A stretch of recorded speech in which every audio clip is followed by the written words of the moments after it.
Lakshmi Ravi is an applied scientist in Amazon, and she has 6 years of AI experience. In this time, she's developed ML models for Alexa, Amazon Music, and behavior analytics. She also received her master's degree at Rochester Institute of Technology. And for today's conference, she'll be going over the evaluation of ML models in the industry. So, yeah, you can get started whenever you'd like. Yeah, I heard. Okay, I can share my screen. Cheers.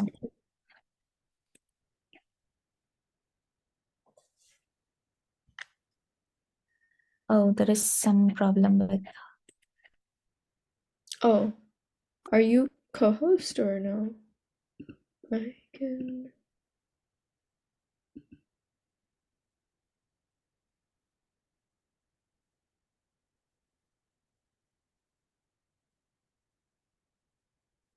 Okay, give me a second. Let me rejoin. Oh, okay, sure then.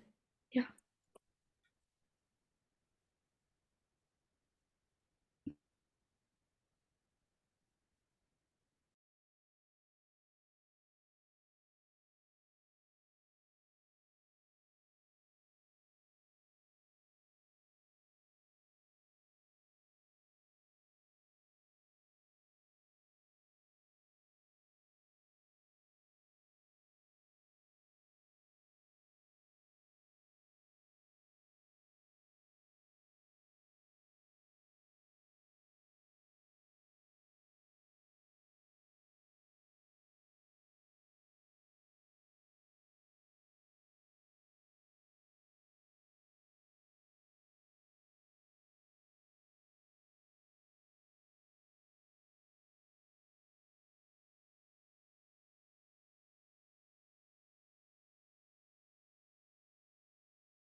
Hey Sneha, you have disabled the screen sharing. It seems host has disabled screen sharing. So this is what I'm getting. I think you're the co-host now, so you should be able to screen share. You can try it again. Yeah. Okay. Yeah. Okay, great. Okay. So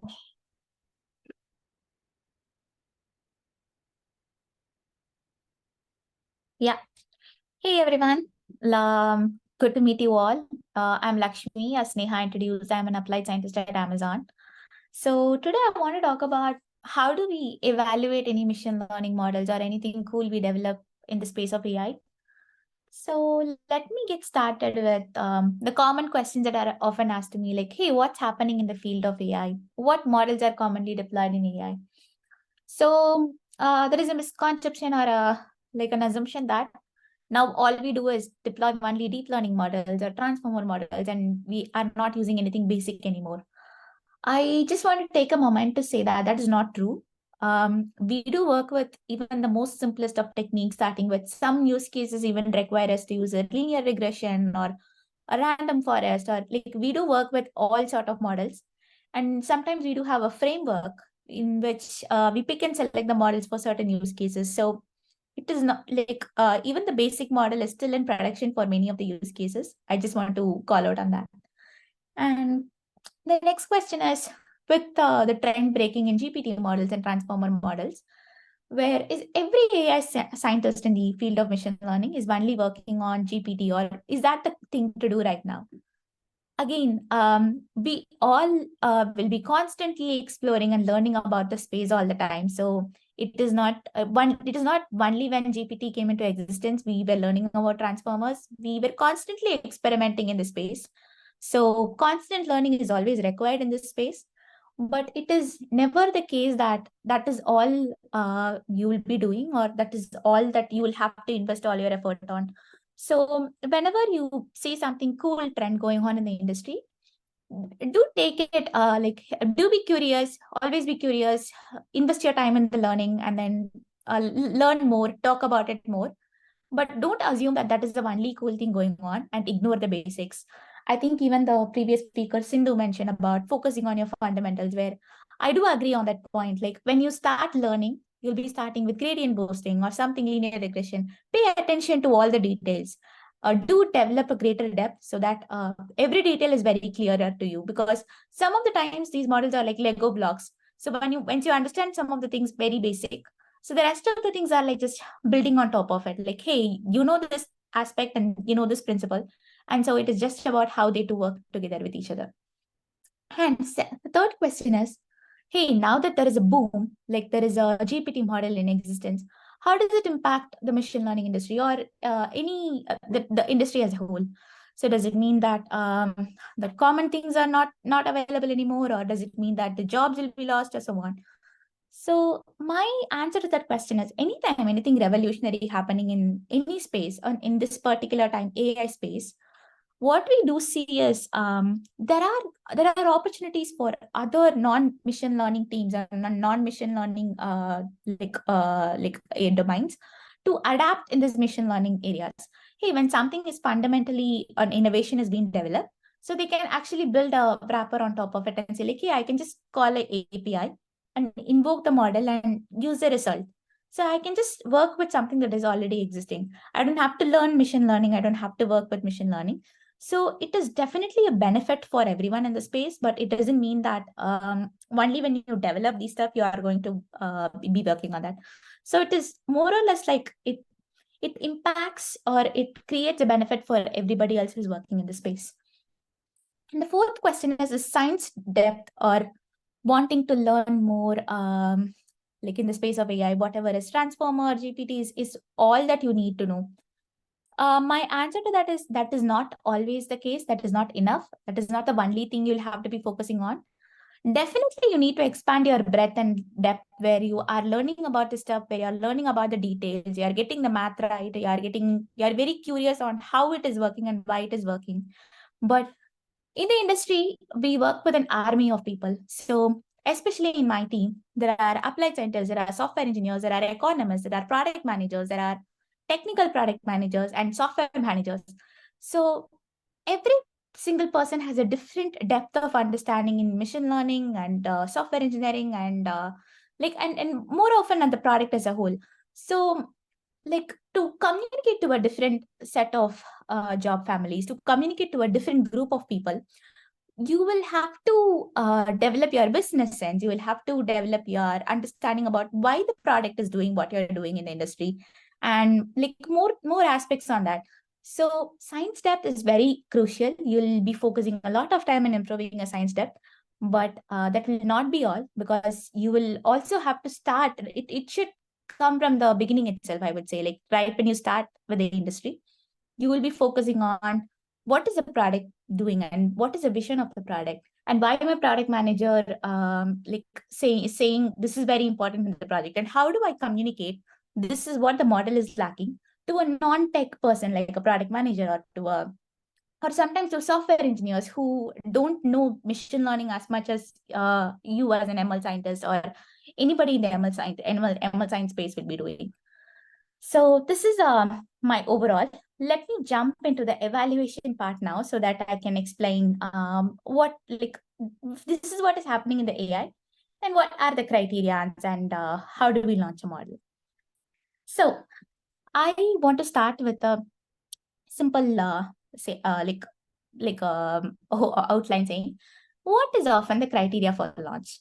So we try to say that we are saving resources right now. Say previously this was done manually, and now we have a machine learning model in place. So now we don't have to spend the manual time and manual effort and everything.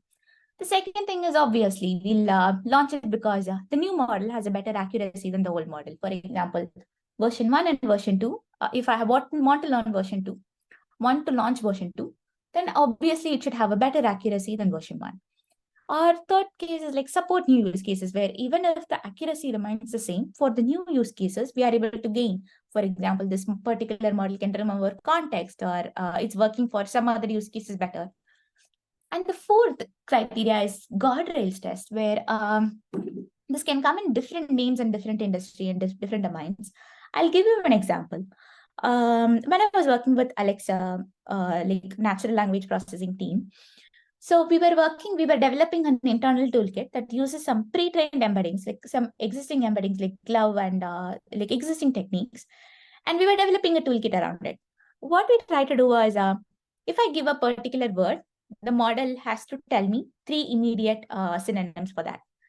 The model was like, we gave the word coffee and the word said tea, beans, and cup, and so on. Some of them are not synonyms, but it doesn't matter. They are all related words. But one alarming use case where we found was, once we said the word women, the model said housewife, baking, and blah blah blah, and like it was a very alarming like defect, because even though we can argue that the model is highly accurate or is better than the existing model, but these are the use cases that can have a very very negative customer experience. It is not a technique as which is defective. It is not because the algorithm is defective or the stats was defective or the math was written incorrectly. It is simply the effect of data. But given that the model can actually come up with complicated solutions, the data is now showing up in different places. And so for these cases, the industry has some manual or automated test cases in which we can say, like, hey, if the model is actually failing in these areas, we don't launch it, no matter what the accuracy is, no matter whatever you have. So yeah, this is the overall outline. So let me start by taking a simple problem, like a classification problem, and walk you through what are the things we see and what are the things you remember when you are in the industry, and so on. Yes. So like I'm here, like here, let's say, like I'm taking a very general example where there is a person scan which has cancer or not, and a machine learning model is using some CNN or some machine learning model is detecting this like scan and predicting whether the person has cancer or not. So there can be 4 possibilities. It can go 4 ways, right? Actually having cancer and the model actually catching it, or having a false alarm, or missing an actual cancer patient.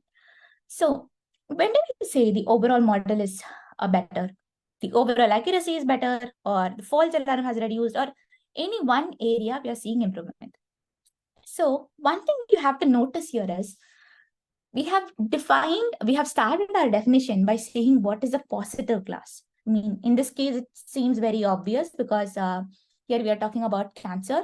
And so detecting the cancer would be a positive experience, or like as a what we can call as like a clicking the positive or catching the positive, and not can be a case where we ignore. And so, but for a different example, let's say it is a classification, it is still a binary classification where we are saying whether it is a dog or not, or a cat or dog. In that, how do you define what is positive? So you will learn these principles, like whether it is a positive or precision and recall, which will start its definition by using a toy example or by having some assumptions about what you're going to talk about the data. But when the use case changes, the same thing might not apply.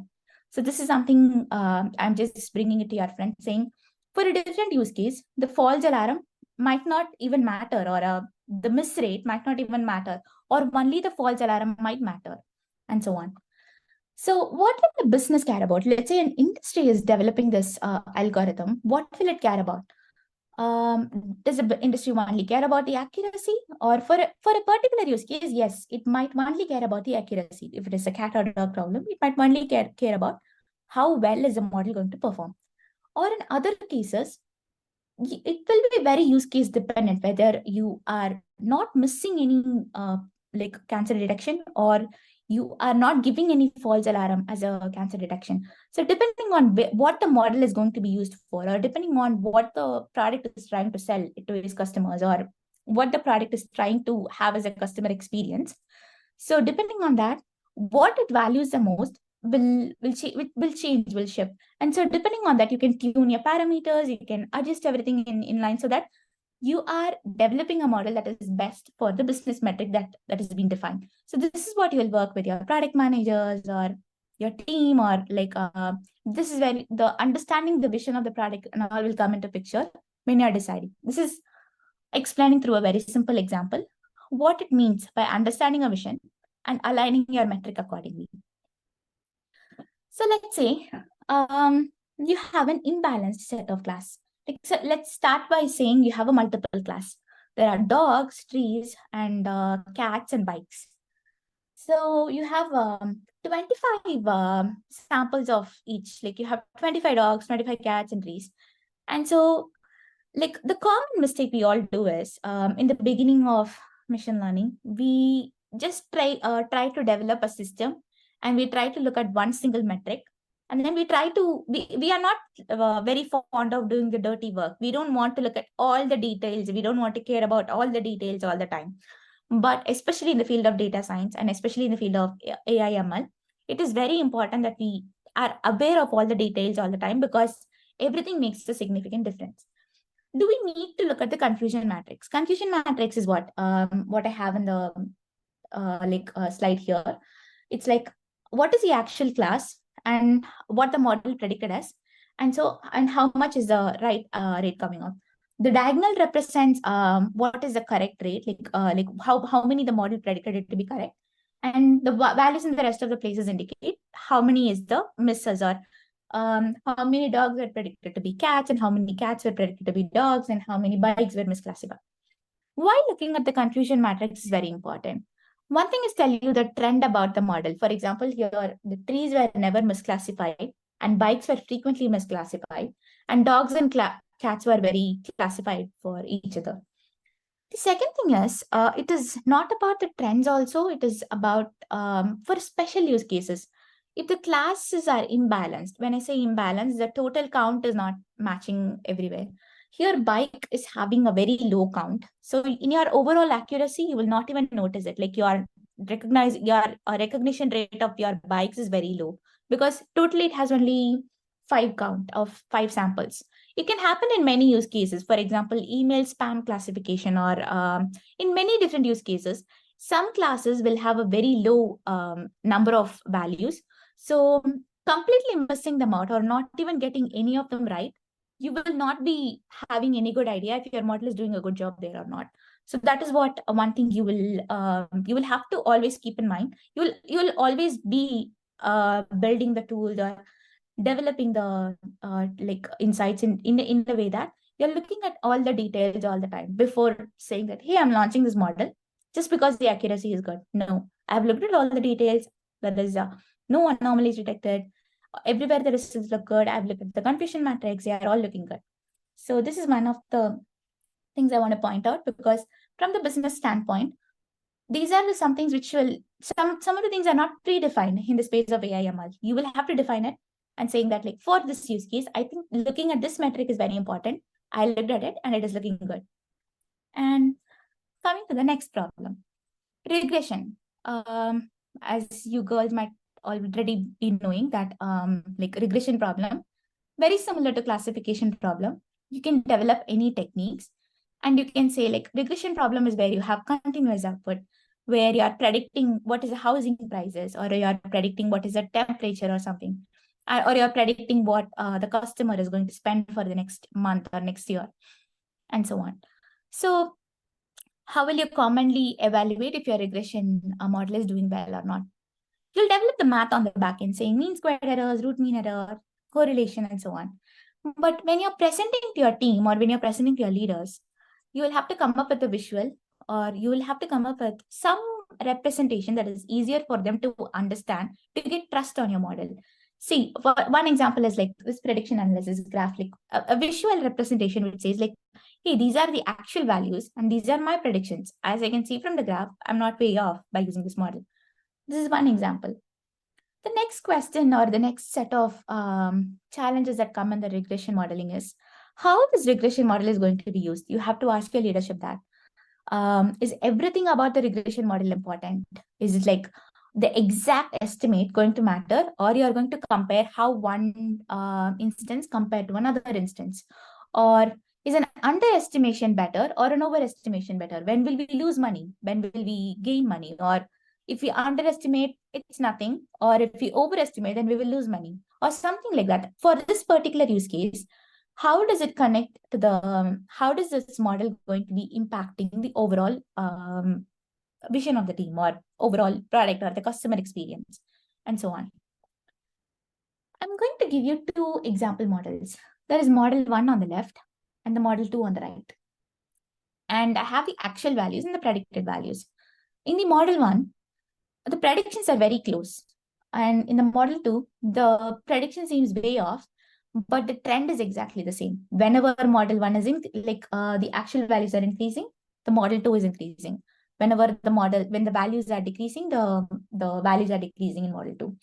But in case of the model 1, that is not the case. Even though the values come out to be close, it is not comparing. It's going up whenever at a random place and it's going down, but the predicted values are very close. For certain use cases, one model is preferable over the other. So, for example, let's say it's about a housing estimate where we just want the exact estimate of a house because we are trying to make a bet on the house and we are trying to get the number right, and we just want to convince the customer that this is the exact number going to be. So a plus or minus is not going to make a difference from the actual house. Let's say in that case, model 1 is a good reference. It's a good estimator. You can actually go to prediction with the model 1. But in case of model 2, there is one particular use case where we are not going to use the point estimates as such, but we are just going to use it to compare between two different values. In that particular case, even though model 2 is having a bias, there is a huge basic difference, but the trend and the actual value is very close. If I don't want to deviate a lot, but especially in the field of causal inference or in certain cases, where all we care is whether the trend line, or whenever we say this is going to be high, whether it is high, or whenever we say it is going to be low, whether it is low. And we don't exactly worry about the point estimates, but rather the causal effect, like where the compared effect between these two point estimates. So that's a different topic. I mean, like we can dive deep into the topic a lot, that's for another day. But there are several use cases in which we just want the model estimates to be comparable so that I can compare two different point estimates and not exactly estimates themselves. So what is the general process of deploying a model? Deploying a model means taking the model into a prod environment and then starting from then on. What you see in the production models, when you go to YouTube, whatever is a production model is what you see, and when you go to Instagram, like whatever is a productionized model is what you see. So when you say deploying a model, it will be deployed into the production. So what will be the procedure for that?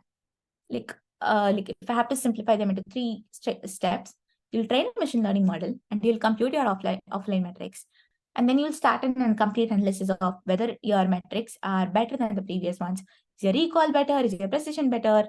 Or as I mentioned in your regression analysis, if your correlation is better or your RMSE is better, or just the comparable stats are better, and then on.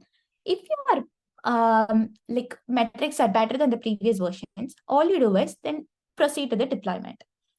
So the next question is, if the offline metrics are better, then all you do is just deploy. You don't care about anything else anymore, or everything will be perfectly fine.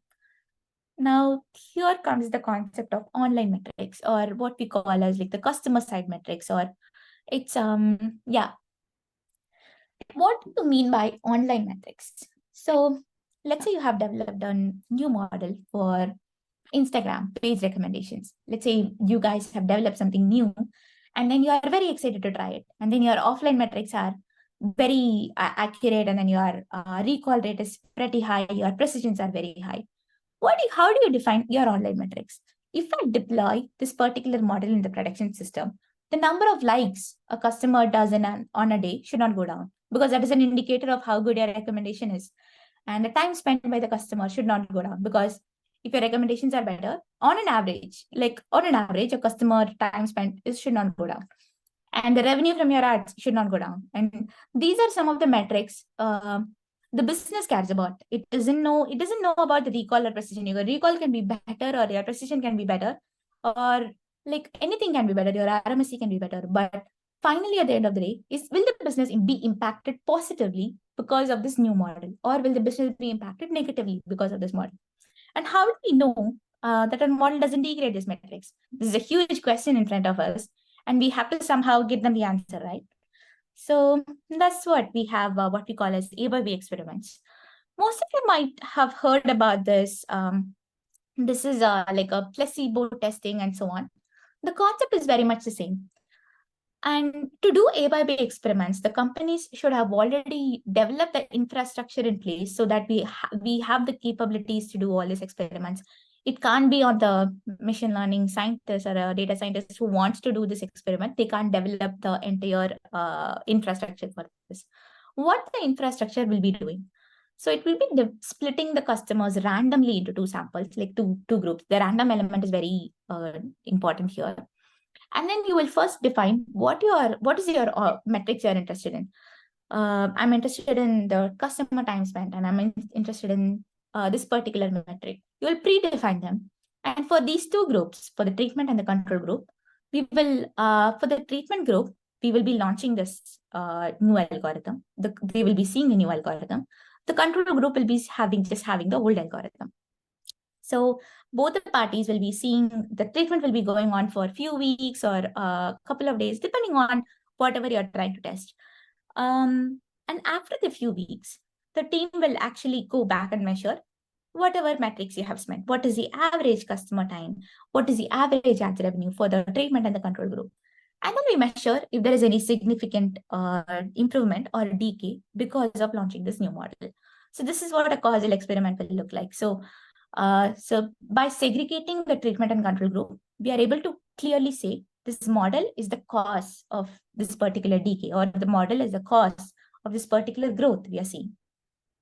So we take the difference in the metrics, and there are many details. I'm trying to simplify it here, like that we take the difference in difference because we want to attribute it for the time.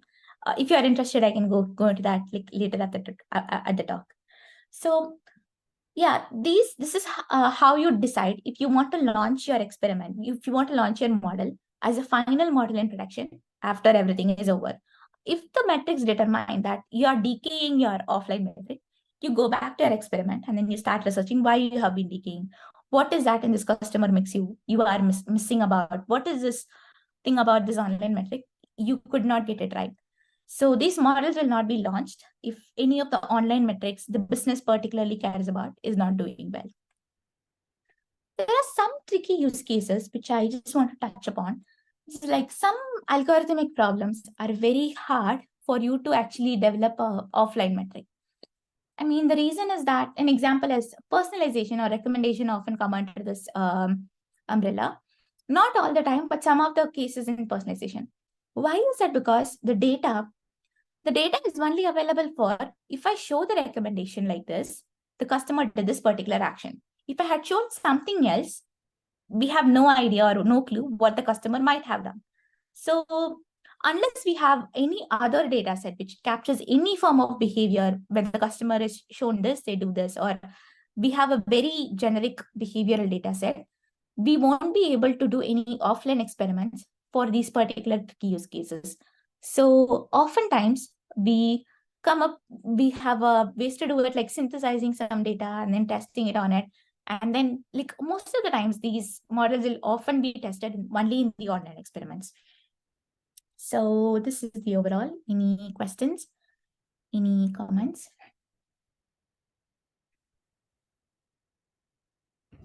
Yeah, thank you so much, Lakshmi, for this presentation. I guess one question is like, I think I saw like a lot of graph related pictures or mathematical formulas. So Yeah. I wanted to see how much in terms of like math concepts are important when it comes to applying ML models. Yeah, you like I will insist that the basics will always like be important.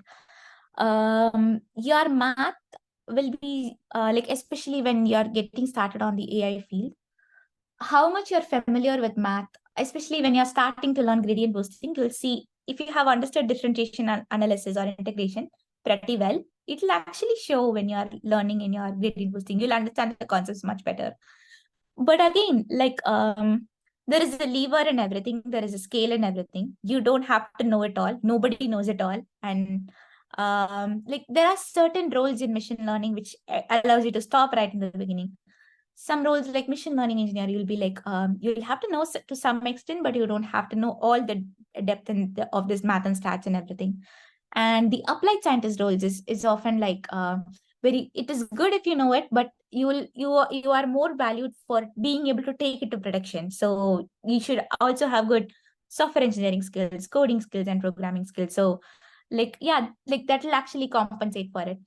So to answer your question, there is definitely value in knowing better, like of course, but nobody knows it all. So you can pick and choose wherever you want to stop, and wherever you have you'll have other skills to compromise for it or compensate for it. Yeah, that's that's how I'd put it.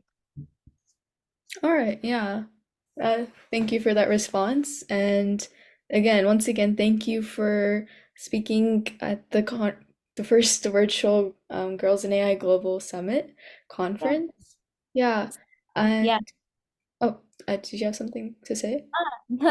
I was happy to. I'll be happy to participate anytime. Thanks for organizing this. Yeah, thank you so much. And thank you for all the attendees, for those who attended almost the entire conference. And yeah, we might be expecting to do a conference again next year in 2024. So yeah, Nice. we'll keep you guys all up to date for any future events. Yeah, great, Sneha. It's a great job organizing all this. Yeah. Good luck with everything. Thank you, guys. Yeah, thank you. You too. Bye. Bye.